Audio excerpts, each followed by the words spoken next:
When it comes to financing a JV with a land vendor, if they've put the land into the deal unencumbered, without any debt, and without any first charge or anything like that, let's say it's a very vanilla, we put the land in, you go raise the finance.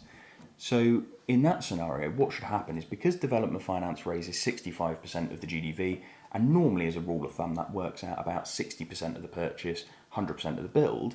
because you've brought the land in unencumbered, you don't need that 60% towards the purchase, because it's already in there.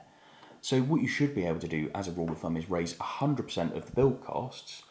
and actually you may even be able to raise a little bit day one to help with cash flow, or like we mentioned before, if you're negotiating with the vendor, there might be an upfront payment that you need to make, that could be included within that development finance. But normally the development finance would be able to raise 100% of the cost that you're looking for, because you haven't got to go and find that purchase, you haven't got to go and refinance anything, they brought it in, it's unencumbered, and they're taking a second charge. If they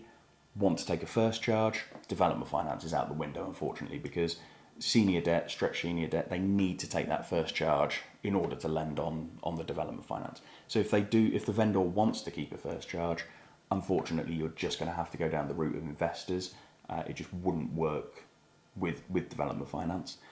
If they bring the land into the SPV and it's already got a mortgage on it, for example, as long as that mortgage is maybe 20, 30, 40%, again, it should still stack up enough that you should be able to raise 100% of the development finance for the works, and you should then be able to raise the 20, 30, 40% that you need in order to cover the mortgage that they've got on the property as well. Again, it could be a pain point for the vendor. They may just want to become mortgage free. Again, that could be part of the negotiations, that you clear that mortgage and then move forward with the development. So when it comes to financing it, JVs with the vendors,